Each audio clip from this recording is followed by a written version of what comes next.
Chapter 26. How much time does Dargo have left? I asked Victor as he helped me up. Not much. Several minutes at least.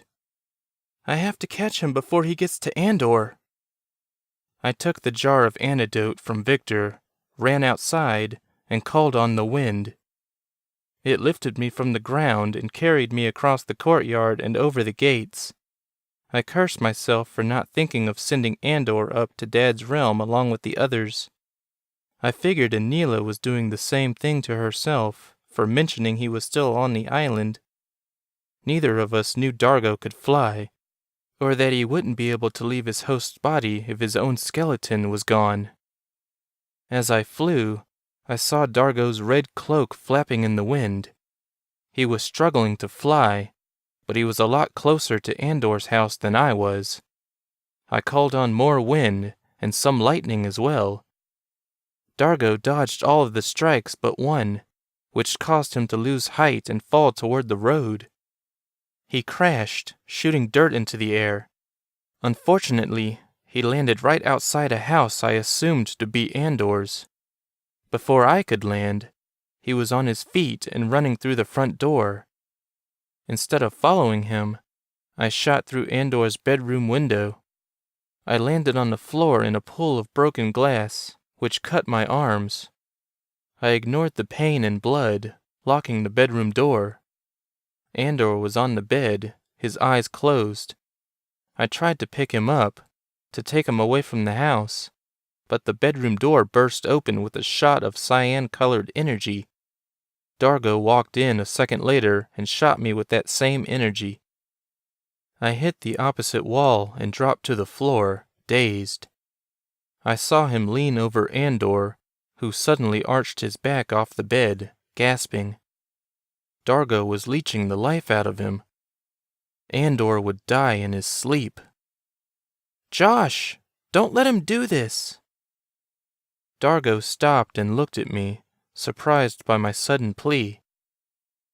"Joshua has no power over me." He turned to go back to leeching. "He's stronger than you think," I said, distracting him again. "I know he's still in there. He vowed never to use his power again, for any reason. He won't let you do this." "And yet, I am doing it," he said without looking at me. He stared at Andor, who had dropped back to the bed. I was out of words and couldn't command my body to stand. I was still stunned from colliding with the wall. I thought it was weird that Dargo hadn't resumed leeching, though. He simply stared at his victim. Nothing was happening. It was as if Dargo had forgotten what he was doing. "What are you waiting for?" I asked.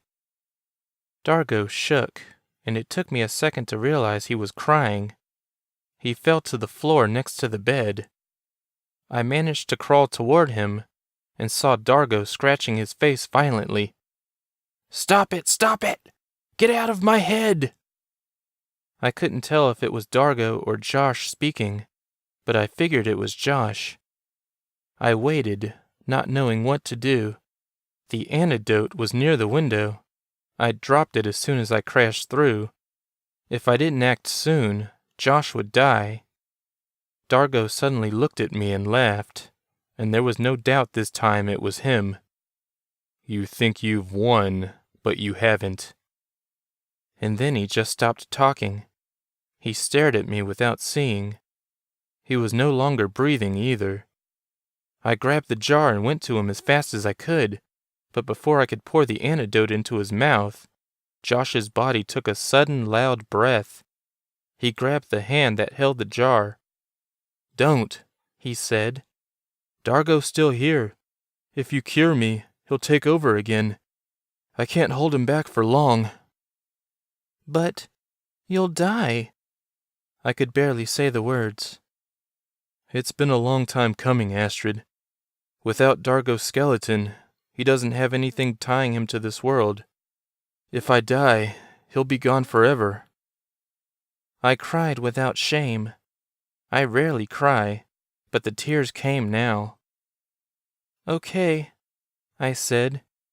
I'm so sorry, Josh. Don't be. I'm dying a hero. He chuckled and then coughed. His breathing sounded worse than ever. At least Champagne's training didn't go to waste. I finally mastered my ability and stopped Dargo from... He stopped talking. He simply stopped.